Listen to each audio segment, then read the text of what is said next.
Hi and welcome to the latest Trending Tech podcast, brought to you by IoT-now.com, VanillaPlus.com, and The Evolving Enterprise. I'm Jeremy Cowan, co-founder of these three technology sites, and it's our pleasure to bring you two really interesting guests from the Internet of Things. They are Mapped, a US-based company you'll find at mapped.com, and Aeternum. I'll spell that. That's Aeternum, based in the UK and found at aeternum.co. Well, Mapped started out with the question, what if every built space had an API, or application program interface? Because up to now, getting data out of buildings has been a complex, time-consuming, and often manual process that can take weeks or sometimes even months of work. So to solve the problem, Mapped has created a knowledge graph, and I'm going to have to ask what that is, of people, places, and things using machine learning to automate the process of data extraction and identification. Mapped then built a simple, secure, and unified API on top. The result? Well, the result is that now anything generating data, whether it's devices, sensors, enterprise applications, or whatever, is accessible quickly, easily, and securely. So it's great to be able to welcome the company's CEO, Sean Cooley, who is joining the podcast from California. Sean, welcome to the Trending Tech podcast. Glad to be here. Thanks for having me, Jeremy. Great to have you. And our next guest today is Dr. Paul Carter, founder of Aeternum, a provider of low-cost, low-powered sensors designed to accurately monitor air quality. I should add, Paul is also the owner of Global Wireless Solutions, an independent benchmarking solution vendor for the wireless network industry. And with more than 30 years' experience in cellular networks, Paul Carter founded Aeternum to challenge, as he puts it, outdated and inadequate approaches to addressing the problem of air pollution by providing a complete end-to-end solution connected by secure wireless networks. Paul, it's great to have you here too. Thank you, Jeremy. It's a privilege to be with you. Well, thank you, gents. Am I right to say that we find you, Paul, in Virginia, USA? That's right, Northern Virginia right now. Post-election. So it's a truly US-led pod today. That's right. Now, we generally start with an item of tech news to share with the audience. So, Paul, let me come to you first. What have you seen in the tech news? Well, so as we probably all know, COP26 is started up this week, and so there was, and we're actually participating there. But there was an interesting story I noticed about COP26 related to a bunch of healthcare workers in the UK cycling up from London to Glasgow, which is, I think, about 500 miles, basically to not just talk about the climate change issues that people are focused mostly on at COP, but also air pollution. Because for me, that's perhaps even more significant and more immediate and more concerning than the climate change itself. And so I thought that was really interesting that the healthcare professionals are really starting to sort of step up on this. As I think at the end of last year, towards the end of last year, there was a landmark UK court ruling that suggested that air pollution contributed to the death of a young girl back in 2014. So it's a topic of significance today. Yeah, and a global significance. It doesn't matter if you're in the developing or the developed world. This is something that affects us all, isn't it? That's right.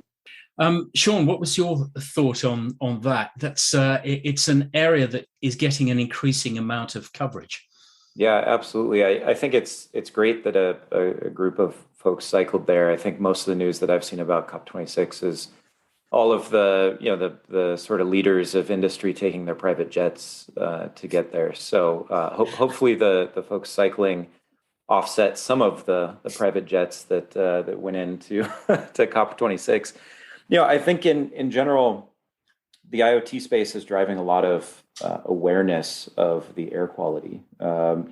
Companies like Paul's and others that are building fantastic sensors that can read all of this data is getting us a lot of descriptive analytics, a lot of information about how things are currently happening and insights into the past. And I think over time, those will lead to a lot more predictive and prescriptive analytics where we can start to predict and hopefully control the future around this. Yeah. But, we see not just air quality, I'm in California, so lots of fire hazard data coming in as well. Satellites monitoring ground movement and dryness and fires and helping to predict and go after things that are really, becoming the outcomes of climate change. And so lots of great tech going into this these days. It is amazing that some of these global leaders don't see the irony of bringing 400 private jets to a global climate conference. And one of them, I understand, had a journey of 31 miles. It's breathtaking, almost literally. Sean, what was your take on the tech news out there? Yeah, for me, I think over the last week and a half, we've seen 3 major companies come out with metaverse announcements. For all of us who have been in tech for many decades, it's a little funny to see the rebranding of virtual reality and metaverse. It started with Cisco a week and a half ago announcing WebEx Hologram, which is really meant to be real-time holographic collaboration.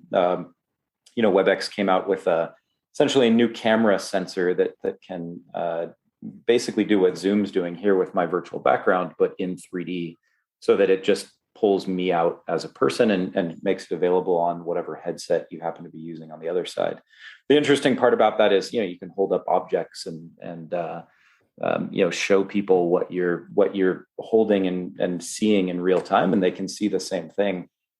Facebook, now Meta, rebranded the entire company around this concept of the metaverse, really pitching this persistent shared 3D virtual space that creates a virtual universe across everybody that's participating in it. I think it's an interesting future. I can't see myself living with a headset on for very long. And then, Microsoft earlier this week started talking about the metaverse as well. Their take was embedding computing into the real world and the real world into computing. Microsoft is a little bit of VR, a lot of AR with their HoloLens goggles. And, weirdly on the Microsoft one, nobody has legs in their virtual universe. I don't know if you've seen the screenshots, but everybody is just a torso and a head, which is a little strange to me. But lots of really interesting things around the metaverse in the last week and a half. Yeah. Paul, any thoughts on what you've been hearing about the metaverse? Well, all of those companies that Sean talked about, I mean, they obviously provide a lot of different solutions in a lot of different areas. One of the things that we have, my other company, Global Wireless Solutions, we have an online panel where we have tens of thousands of people across the US. We're looking at their app usage and seeing how people use their phones these days. And it's interesting, obviously all these tech companies are evolving and changing their solutions along the lines that Sean was saying. But fundamentally, these have to provide some sort of service. And Facebook went down recently, and actually went down again yesterday, I think. So the reliability of these apps or these services are actually they're calling into question to some degree what they can deliver. So they're always forward looking and they're always trying to push the envelope, as it were. But at the same time, basic communications is still what a lot of them need to continue to focus on. No. And that to me is surprising that here we are in 2021 and 5 nines, 6 nines, 7 nines, we're sometimes at 3 nines still. Exactly. Yeah, I mean, particularly if you're talking about industrial applications, 5 nines has got to be an absolute basic minimum. That's like table stakes, isn't it? Right. And the thought that Facebook and its VR apps is down for a day is just completely untenable. I make no apology for continuing with the thread of Glasgow and the COP event, because there's a great article this week on vanillaplus.com by, I think, one of the best IT journalists in the UK and possibly Europe at the moment. I'm proud to say that Tony Savas, who is a friend of ours, writes on a weekly basis for Vanilla Plus. And he has an article this week called Good Cop, Bad Cop, Are Telcos Meeting the Climate Challenge? And, happily for once, it's not all doom and gloom, as so many of the stories coming from the early stages, and less so lately, of the Global Climate Conference in Glasgow have been. You'll find his report on the Vanilla Plus homepage. And in it, EcoAct, which is an Atos subsidiary, has just released its climate reporting performance assessment for companies in the stock indices, including FTSE 100, the Dow 30, and Euro Stoxx 50. And Tony Savas points to a leaderboard ranking the top 20 companies for climate disclosure, lifting the lid on sustainability reporting, net zero commitments, and science-based targets. And it surprised me, I don't know if it surprises you, that the IT and telecom space was the strongest performing sector globally across these three indices, with 6 companies in the top 20. And this included Microsoft and Apple, so it's not a straight telco story. But it turns out that almost 90% of ITT companies now offer low carbon products or services, and 71% have set science-based targets for their emissions, with most of them committing to the aim of helping to limit global warming to 1.5 degrees centigrade. I think in the FTSE 100 alone, Vodafone was the second top performing company, and BT was in third place. Paul, did you see that? Is that surprising to you? I hadn't seen it, but I mean, to some degree, in a sense, it's not surprising because obviously, telecom or technology companies have to think about this whole area, obviously, perhaps more so than some of the perhaps more bricks and mortar type organizations. I mean, obviously, when you run an organization that's for profit, the goal is to make profit. And these days now, there are a lot of other considerations that people have to have with, diversity and ESG considerations, right? So it's important, obviously, to think about the future. Like, again, as I said, this court ruling about this young girl who died because of respiratory problems, that's in a sense a wake-up call to a lot of organizations that actually need to think about their contribution to the air quality that we live in. So to some degree, that's not a surprise. I know we're working with O2, for example, in COP26, and they're working with the Smart Mobility Living Lab as well to try and figure out how to use their technology, 5G, for autonomous vehicles and for a more sustainable environment. And so I think a number of these companies have developed now a clean agenda, and they're focused on that. The good news is, right, you don't need to start day one with a completely carbon neutral footprint. I mean, because you just can't. And so I think the first step is, like an alcoholic in a way, is to sort of identify what is going on, what you are doing, and then to figure out how you can improve upon that. So I think that's really the stage, if you like, that we're at, to be honest. Sean, anything you'd add to that? Yeah, I think Paul's right on. These technology companies, through both shareholder pressure around ESG, especially a lot of the large institutions that have invested in these companies, they're expected to publish ESG statistics in their quarterly and annual reports. They are really held to account on how much they're affecting the environment.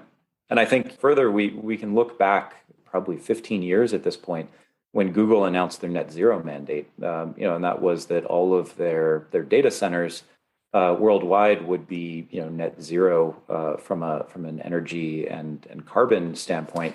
It's something that my past, when I was at Cisco spent a significant amount of money on making sure that our supply chain was clean. We were putting a lot of effort into anti-rhino poaching. There's just a lot of directions that these tech companies go in, really to service the ESG and overall sustainability goals of I think both the employees and the shareholders of these companies. Yeah. Well, we've got to the bit of the podcast where we find out a little bit about what motivated both of your businesses. Sean, staying with you, could you tell me a bit about how you identified the need for Mapped? Yeah, absolutely. So before Mapped, I was the vice president CTO for Internet of Things at Cisco. Spent a lot of time walking factory floors, going down in mines, out on oil rigs, roofs of buildings, pretty much anything I could get a customer to come and show me. And in large part, almost every one of these large industrial commercial IoT deployments was struggling to get data. They would build a solution for one of their factories, and it turned out the factory across the street was entirely different. All as we call them now, unique snowflakes. And so, they would have to start from scratch again to go and get the data out of the next factory and the next factory. And so, the goal of Mapped was that there should be a data infrastructure layer. There should be an independent data layer that is solely responsible for the discovery, extraction, normalization of data coming out of these environments. And that if you can present it through a single API to developers, now the developers can build applications once and run them anywhere. And so, we've been at this for about 2.5 years now, and are quite happy with the progress along the way. Well, that's a very succinct way of putting it. What does Mapped now do differently from any competitors that are out there?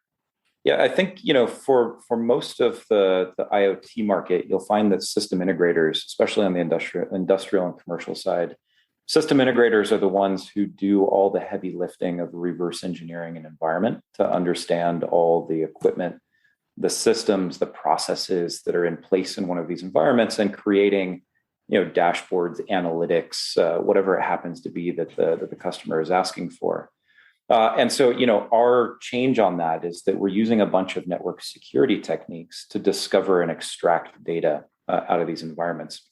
And then we're automating the reverse engineering so that we can produce that normalized API, that normalized set of data, without needing to send people into the environment. And so what the people used to do on the reverse engineering side is now automation, machine learning.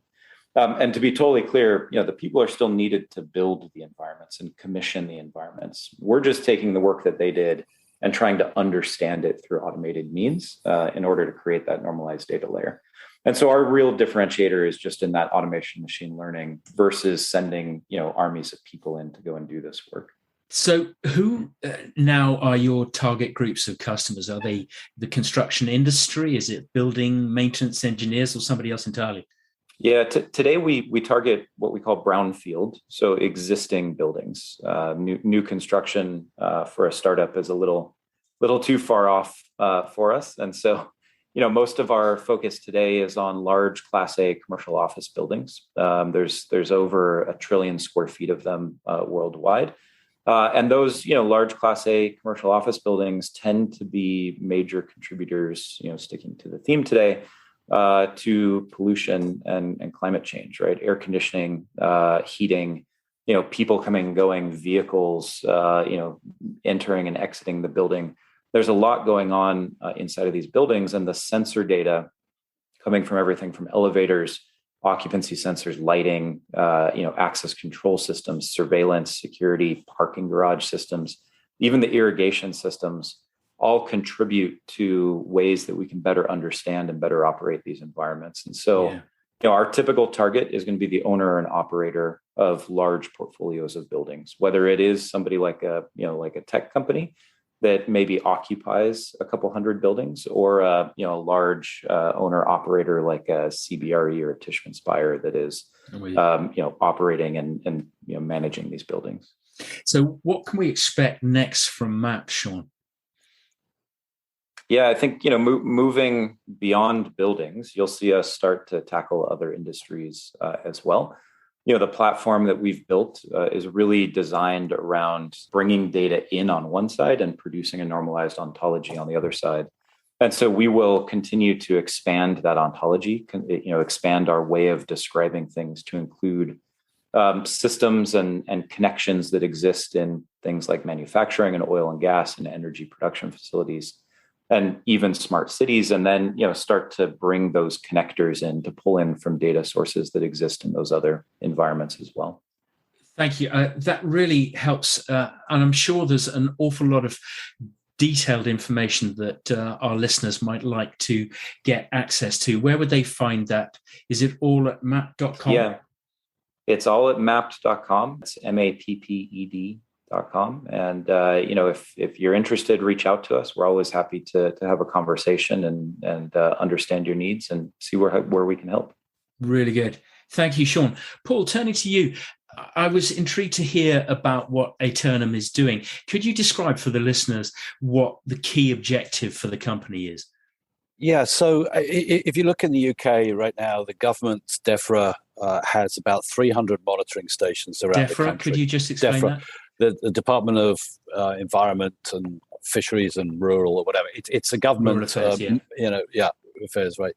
So it's a government organization, and they have, like I said, about 300 monitoring stations, air quality monitoring stations around the UK, and those are in place for compliance to make measurements about whether it's gases or particulate matters, to make sure that the UK is in compliance with, I think they follow EU standards, but the World Health Organization also has their own standards in this space. But 300 across the UK. And, just last week, again, the Asthma UK and British Lung Foundation, I guess in preparation for COP, revealed that they believe that 250,000 children in the UK were born in 2019 in areas where the PM 2.5, which is particulate matter 2.5 microns, breached their World Health Organization 2005 guidelines. Wow. So those are probably based on these 300 monitoring stations. And these monitoring stations are very accurate, and they're quite large. And in a city, you just do the math. There's just a handful, probably two or three in a regular UK city. But obviously, the UK cities are quite large, and as I do with my other company, Global Wireless Solutions, we make measurements on wireless network performance to evaluate the network performance. And what we find is we drive around different areas of the UK and everywhere have different levels of signal strength. As you know, you might be in an area where 1 minute you have you can make a call, and the next minute you can't. Well, it's the same thing with air quality. There are within a city or within rural areas or wherever. One area could be perfectly clear, fine, and another area could be problematic. And also the problem, even worse in air quality, is that air quality may change dramatically during the day because of traffic or construction or factories or ships going by, whatever. There's like any number of causes for the air quality to change, and so we felt that that we needed to come up with a way of being able to deploy a whole lot more air quality monitoring stations, have to be a lot more mobile, have to be a lot lower powered, and have to be able to be sustainable powered. Obviously, being sustainable is good these days from a climate change perspective, but more importantly, even, it allows us to move them around as needed quickly, so that we can make measurements just wherever we want. We can put, with the idea of being able to put these air quality monitoring stations up literally in a matter of minutes, and move them if needs be. So that's essentially the premise. And because of IoT, because of the availability now of low-powered networks, we obviously need to be able to send data back that we collect at these sensors. We need to send it back somewhere into the cloud. And now we can do that with the commercial networks of LTE Cat-M or narrowband IoT, or even the networks that people deploy themselves, like LoRaWAN networks, which are even more low-powered, but there's often not necessarily private networks. But again, IoT is enabling us essentially to go out and to deploy these sensors and either leave them where they are indefinitely or go back and move them around. Well, you've anticipated my next question, which was, how you go about doing this. So what is different about Aeternum's offering from what else is in the market? Well, I think there are a number of other sensors, and the key obviously is to make accurate measurements when you're doing this. You don't want to be just going out and making random measurements. And so you need to have accurate measurements, but the cost of it needs to be low enough that you can deploy a lot of them in an area, and then we believe the real USP here is the fact that they don't need to plug into mains power, that we can literally survive indefinitely. Because obviously the sensor themselves, they have fans and they use quite a bit of energy, let's say, randomly, relatively speaking, compared to sort of, a thermometer or air pressure and that sort of thing. So they need to generate quite a bit of power. So we had to work to get them to be sustainable. And so that really, I think, is the USP. But that gives us the flexibility then to really address lots of different environments and to really be sure that when we're getting the data, it's what we need it to be. Yeah. And finally, what is it that you're doing at COP26 in Glasgow, the meeting we're talking about? Yeah, we've got a couple of efforts, actually. One is we're on we're actually in a piece of land just alongside the motorway there. And we're working with an organization called Class of Your Own.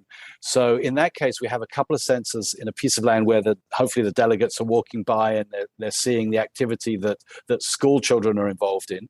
But there we're making measurements of NO2 and particulate matter. And we're making that data available through an API so that school children can understand the data and they can participate in the program and the process, because obviously the future generation STEM is crucial to get people engaged at a young age in these types of areas. But we're also in a booth with the GSMA, NO2, and the Smart Mobility Living Lab, where they've got their autonomous car. And SMLL, which is based in London, they're the folks that have they have a lot of sophisticated equipment on lampposts in a couple of areas of London, where they're monitoring autonomous cars as they go through the streets, in I think Woolwich and up in Queen Elizabeth Park. So where they have their lampposts with all their sophisticated monitoring equipment, we're also starting to place now some of our own sensors so that we can start to monitor, again, NO2 and PMs. That's fascinating. So if people want to find out more about this, Paul, where do they go? To our website is aeternum.co. Aeternum, by the way, is Latin for forever. The whole idea is that we can keep this going forever, and that we ourselves, I guess, will live forever, although perhaps not. But anyhow, the idea is that sustainable forever. Well, thank you for not exposing the shortcomings of my Latin. Gentlemen, there's just time for our What the Tech section, where we touch on any tech news that's either amused or amazed you. Paul, what have you seen? Well, so again, my other business is we test the wireless networks, and we've been doing that now for 25 years. And so we do that using smartphones. Well, these days, smartphones. But I saw a very interesting article that was, I think, Love Antiques. They're saying basically that your old mobile phones are actually worth something these days. And matter of fact, if you have a pre-production iPhone 1, that's worth more than £10,000. Of course, I'm not sure how many people have pre-production iPhone 1s. So, and their top 10 list actually, I don't, to be honest, recognize many of those models.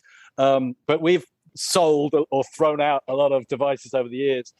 This is a podcast, unfortunately, but I in front of me I have an i370 here. A bit of a brick. Yeah, that one still took a full-size SIM card in it. That was this is a Motorola device. This was the first 3G phone that we tested on the 3 network in the UK. Then, of course, there was the time when the phones went small and had started flipping and spinning, flipping and doing different things. I noticed my 5310 wasn't on the list. Yeah, they got even smaller. So, and then now, of course, they all basically look like this. I mean, they all look like an iPhone or a Samsung Galaxy. So it's funny how we went through like big, small, and then now sort of pocket size. But yeah, I thought that was quite interesting and amusing. Sean, what caught your imagination? I hate to stick to the exact same topic, but the metaverse for me is just it's a little mind blowing. And I this week with NFT NYC, I don't know if anybody followed any of the news coming out of NFTs obviously being this sort of Web3, blockchain way of trading art. These are the non-fungible tokens. That's right, non-fungible tokens. There was a New York convention that happened this week for it, and just a lot of wild, photos and news coming out of NFT NYC this week. Is that sorry, just to interrupt for anybody who doesn't know the NFT? Is that that's a kind of way of trading or buying ownership, or at least a share, at any rate, in an artwork or a piece of intellectual property? That's right, and we've seen artists release everything from digital art to photographs to movies. I think a rap group. There's been a bunch of even music that's gone out as these. It's sort of a one-off. There's supposed to only be one of them in the world, and you can prove that there's only one and that you own that one. On the blockchain. The NFT NYC event this week looked like a bit of a mix of Burning Man and New York.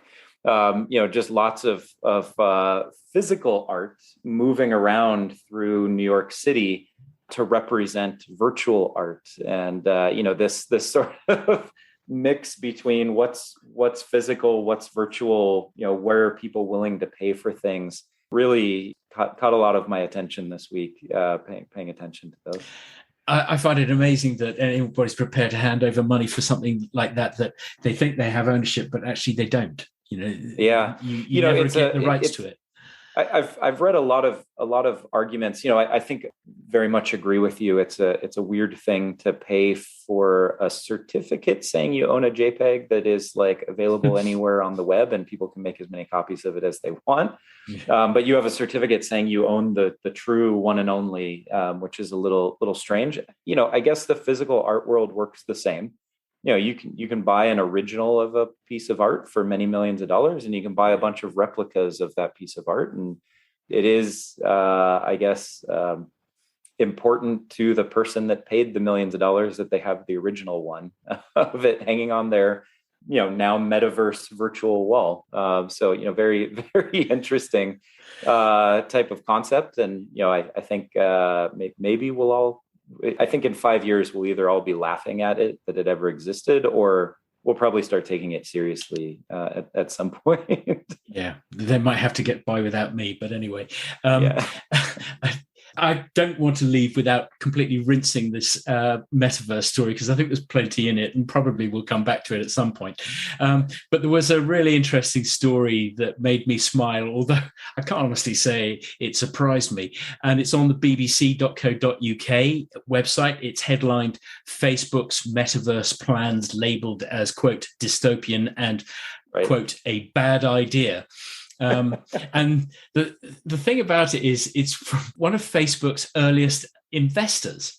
So get your head around that if you can. Roger McNamee told the BBC that he thinks the metaverse approach that Facebook is taking is a bad idea, and the fact that we're all sitting and looking at this like it's normal should be alarming everyone. Mr. McNamee also changed his views about Facebook as when he saw levels of misinformation on the platform growing. So, he's not new to being critical of Facebook. He now says he's not convinced that the metaverse would be safe in Chief Executive Mark Zuckerberg's hands. And he was quoted as saying, "There's no way that a regulator or policymaker should be allowing Facebook to operate there," brackets in the metaverse, or to get into cryptocurrencies. And that was the bit that really shook me. Facebook, he says, should have lost the right to make its own choices, and a regulator should be there giving pre-approval for everything they do.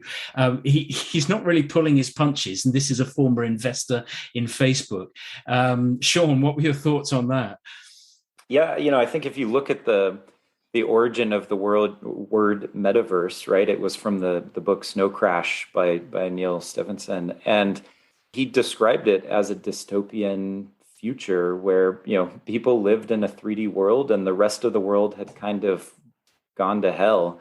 And, I think even when the recent movie that came out, Ready Player One, also obviously based on a book, very similar view of the world, right? People in the movie, people lived in these shipping containers that had been converted into these massive cities, but really never paid attention to where they were because they always had on their VR goggles and were living in the virtual world. And so it strikes me as strange that a company like Facebook would adopt the term that has so much baggage attached to it, and run with it as this vision of the future that we should all live in. I think on the cryptocurrency side, Facebook 2 years ago or so, 3 years ago, did try to create their own cryptocurrency. They had partnered with a bunch of other companies to create a consortium that would create this cryptocurrency, and they got their hands smacked a little bit for it, and it just sort of faded off into the into the distance. I wouldn't be surprised if they tried to recreate a cryptocurrency for the new metaverse that they're creating. And they obviously have a lot of influence and a lot of mind share of people. I think the last couple of elections in the U.S. Show the sort of power of what Facebook can and can't do based on what they decide to censor or not censor along the way. True. And it's it is an interesting thing when you have 2+ billion people on a social network sharing ideas and concepts. The sort of power that comes along with that. Mm. So. Not necessarily that I agree or disagree with the article that you just mentioned, but I think they make a lot of points that should be considered. Paul, what would you add to that?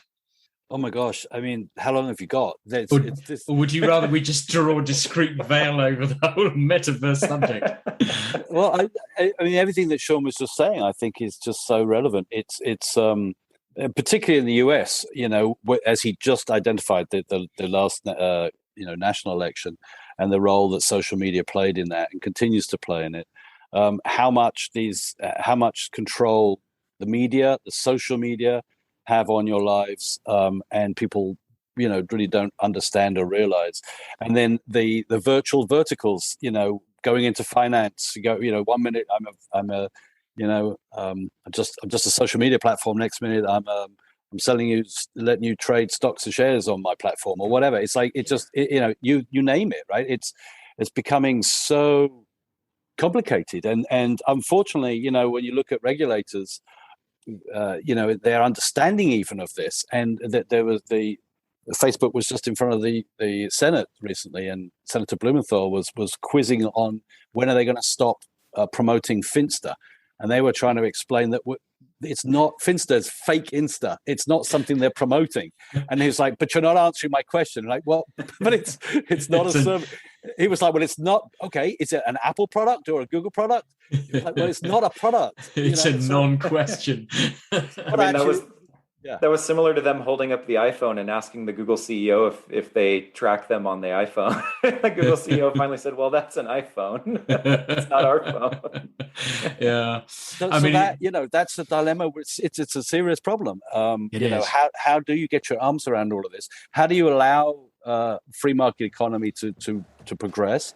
How do you protect your country, your state, as you like, from bad actors and so on? So it's really, I mean, this question is just about as broad as it gets, and we could talk for hours on it. We could. We'd better not, but we could. I think I'd agree with both of you. This is not perhaps a subject for the legislators, many of whom struggle to switch their own phones on. It might be a subject for some of the regulators, because with the right guidance, I feel that on both sides of the Atlantic, we are possibly going to see them starting to get their teeth stuck into social media companies. But it remains to be seen. Anyway, look, gentlemen, we've probably talked for as long as we could, and I'm going to get my knuckles wrapped for overrunning. I want to thank you both for sharing your time with our listeners. Sean, it's been great to have you here. Yeah, really enjoyed it. Thank you, Jeremy. And Paul, we really appreciate all your input. Thanks very much, Jeremy. Anytime. Thank you both. Before we go, let me just say we've got some more really great podcasts in the pipeline. If you've enjoyed this one, please go to wherever you found today's podcast and give us a really good review, 5 stars if you can. It helps boost us up the charts so that others can find the podcast easily in the future. We'd be really grateful. And don't forget to bookmark iot-now.com, where you'll find all the latest global IoT news, opinions, videos, and much, much more. And join us soon for the next Trending Tech podcast. Bye for now.